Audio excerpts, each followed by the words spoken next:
శాంతమ్మను పట్టుకోండి, శాంతమ్మను పట్టుకోండి. జాగ్రత్తమ్మా, శాంతమ్మా, జాగ్రత్త. అద్భుతం, ఫెంటాస్టిక్. పెద్దయినా ఇవంతా ఓకే కదా? ఓకే, పట్టుకో. Feel the holy spirit. ఆమె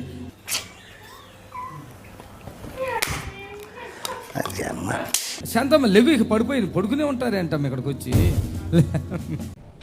ఇప్పుడు నువ్వేమన్నా? పడుకునే ఉంటారేంటమ్మ ఇక్కడికి వచ్చి.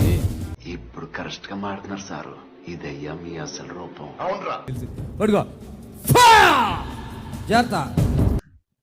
ఇదేంట్రా అయితే? అరే నీ అబ్బా నాడు ముందు లే లే. ఎవరురా నువ్వు? ఇంత టాలెంటెడ్ ఉన్నావు. Feel the holy spirit. జాగ్రత్త. Shantamma, the fire. ఇక నేను బతకలేనమ్మో. నేను చచ్చిపోతా. తగ్గిపోయినా నడు నొప్పులే మైకెట్టు. కొద్దిగా తగ్గిందా? తగ్గిపోతాయా అన్నట్లా. ఇదేం కర్మరా దేవుడా. యేసుక్రీస్తు మంచి దేవుడు, ఆయన మాట్లాడుంటే చదువుకోండి. చెప్పు తగుదే ఏదైనా మాట్లాడే ఉంటే. యేసుక్రీస్తుని మేము అసలు పట్టించుకొని కూడా పట్టించుకోం సార్.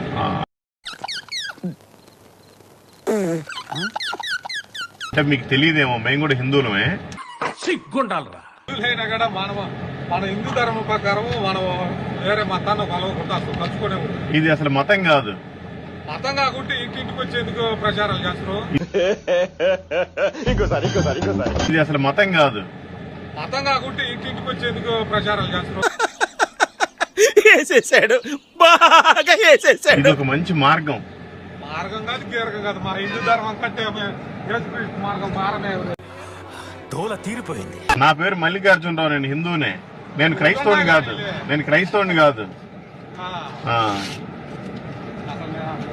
ముట్టుకొని కూడా ముట్టుకున్నాం. ఎవరు చూడలేదు కదా. కోళ్ల పందాలు చూసినట్టు చూస్తున్నారు బాబా. దేవుడిని నమ్మి నీ అకౌంట్ లో వేసాడు 100 రూపాయలు లేకపోతే 1000 రూపాయలు. ఆ 1000లో ఏమన్నాడు? 100 నాది అన్నాడు.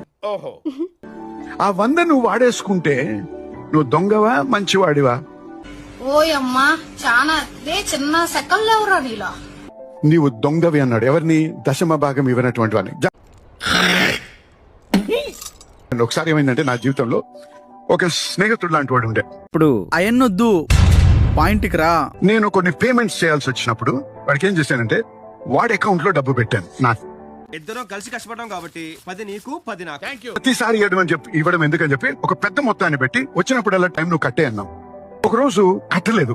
ఒక మంచి ఆపర్చునిటీ వచ్చింది, మన ఇద్దరం కూడా దీవించబడాలని చెప్పి నేను మొత్తం ఇన్వెస్ట్ చేసేసానండి. మొత్తం నాశనం అయిపోయింది, నష్టపోయా. వాడు దొంగ మంచివాడా? గట్టిగా చెప్పాలి. ఎందుకు దొంగ అండి? మరి ఆడి బ్యాంక్ అకౌంట్ లోనే ఉంది కదా. మరి అది ఆడి బ్యాంక్ అకౌంట్ లో ఉంది, కానీ ఎవరిదది?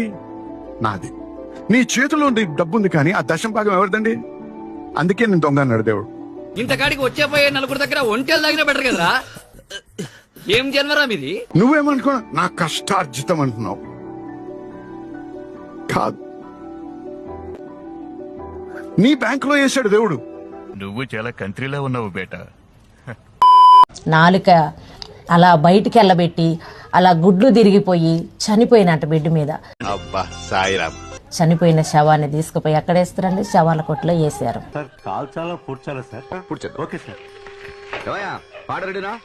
ఆ శవాల కొట్లో వేసినప్పుడు నాకు దేవుడు ఇలా తెల్లటి వస్త్రాలు వేసుకొని జుట్టు ఇక్కడ ఇలా పెట్టుకొని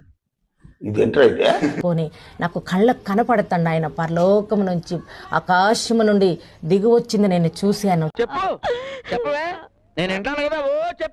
నా దగ్గరకు వచ్చి ఒక ఇండిషన్ అండి, ఇంతలా వుడ్ ఉందండి, తెల్ల మందు, ఇంత పొడుగు చిరంజీవి ఉంది, దానికి ఇలా వేస్తుంటే నేను చూశాను.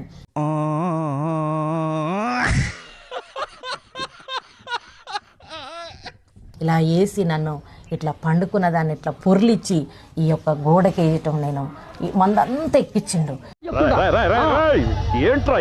ఎక్కించి ఇలా అని నన్ను ఇలా వెనక చేయబెట్టి ఇలా లేపి కూర్చొని పెట్టిండు. దేవునికి మహిమ, హల్లెలూయా. సూపర్ రా, థాంక్యూ అన్నయ్య. నువ్వు సూపర్ రా. హల్లెలూయా. ఈ బుర్ర తక్కువ గొర్రె బిడ్డలను నువ్వే కాపాడుదువుగాక.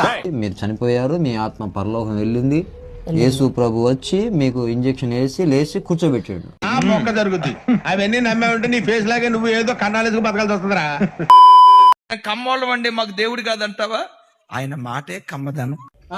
అయ్యో, బ్రాహ్మణులకి ఎట్లా దేవుడు అండి? యేసుక్రీస్తు ప్రధాన పూజారి. మా కాపులకు దేవుడు కాదండి అని అంటావా? అసలు సిసలు నంబర్ 1 కాపు యేసుక్రీస్తు వారు. రాజులకి ఎట్లా దేవుడు అండి అంటావా? నేను రాజులకు రాజుని అంటాడు. ఆమె లోకమిది, ఎంత మోసము దాగి ఉన్నది ప్రతి వ్యక్తి ఎందును. ఏ కృష్ణ ప్రభువా, పాపులము మేము ప్రభువా. ఒక 5,000 కానుక పెట్టి దానితో పాటు మీ ప్రార్థన అవసరత ఏది ఉంటుందో ఒక స్లిప్ మీద రాసి అందులోనే పెట్టి మాకు ఇవ్వండి. పెద్ద ప్లానింగే. రాసి మాకు ఇస్తే మేము చదివి ప్రార్థన చేస్తామని చెప్పారు కదా. అయితే ఇంత పెద్ద కట్ట వస్తుంది. ఎక్కడ ఏ ప్రాంతమైన ఒంగోలు, గుంటూరు, వైజాగ్, కర్నూలు ఎక్కడికి వెళ్ళినా సరే ఇంత కట్టలు వస్తాయి. ఒక్క దానికి 5,000 రూపాయలు ఛార్జ్ చేసినా, ఒక్కదానికి 5,000 తీసుకున్నా ఎన్ని డబ్బులు. అర్థమైందా ఇప్పుడు? తెలియకడుగుతున్నాను. ఇదో బతుక చెప్పండి. ఇక్కడ ఒకటి పీకు. ఇండియా కినపడేటట్టు పీకో. బాగుండదు. ఏకమైనప్పుడు పీకో. కాదు నా మాట. నువ్వు నిజంగా భారతీయుడు అయితే పీకో.